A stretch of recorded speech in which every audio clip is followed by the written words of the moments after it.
Hey fishy people, welcome back to the channel.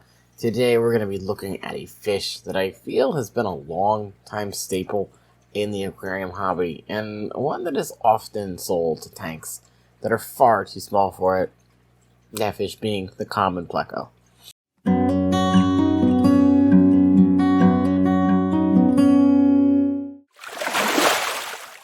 And the common pleco, or the Hypostomus plecostomus, I'll put it on screen, I probably said that wrong, also known as the suckerfish to most people, hail from South America, places like Brazil, Trinidad and Tobago, areas around there.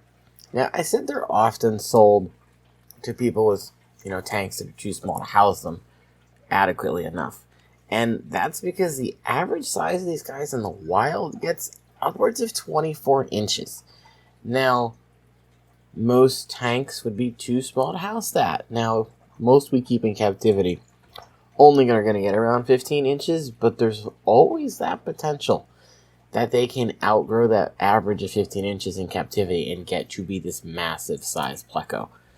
They are, of course, an armored catfish like other plecos are, which means their bodies have several rows of armored plating that's going to protect them from predators in the wild, or, from nasty tank mates if you get a jerk in your tank.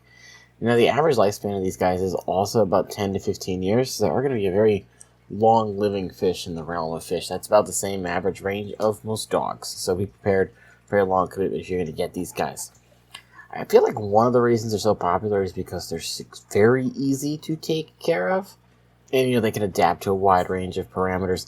I've heard people say they've had these guys live out of water for several hours and, still be alive, or in small amounts of water, barely enough to keep the fish submerged, and they've lasted for days. So they're a weird fish that way.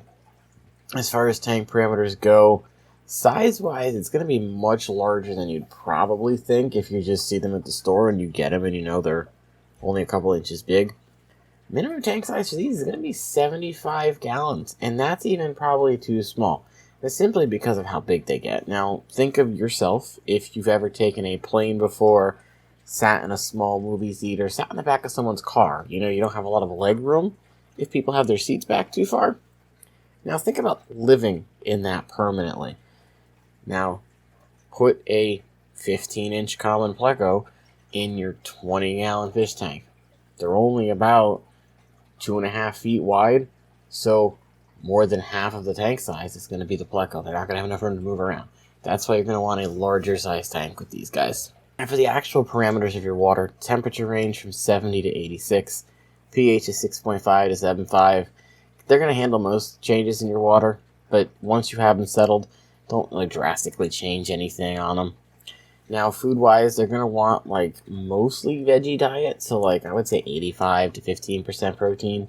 So for these, you can give them things like zucchini or lettuce, peas if you want to try and feed them actual foods, but you're going to want to add a protein food in there at some point. So think about giving them some bloodworms to snack on, or some vibrobites from Hikari, or some food with a insect in it, like bug bites. Something extra, just a little protein, but mostly stick with, veggies. You could, of course, give them wafers. When they're smaller, though, they might get outcompeted for food. So, throw your regular community foods in the front or your stickler foods in the front. Throw the algae wafer in the back of the tank. That way, the plecos have a chance to get it before everything else gets it. You're also going to want, some natural driftwood, places they can hide, because these fish do like to get up under trees and things and hide as well. Tank mates, you can think things like larger cichlids like Oscars, flower horns, or your typical community fish tanks like tetras, rasboras, things like that.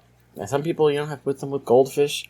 I've heard horror stories where the pleco starts eating the slime coated on the goldfish, but that's, of course, if you don't feed the fish, they're going to find something to snack on. So, maybe I would just avoid goldfish in plecos, because the goldfish want a much colder temperature than the pleco's going to want to be in all the time.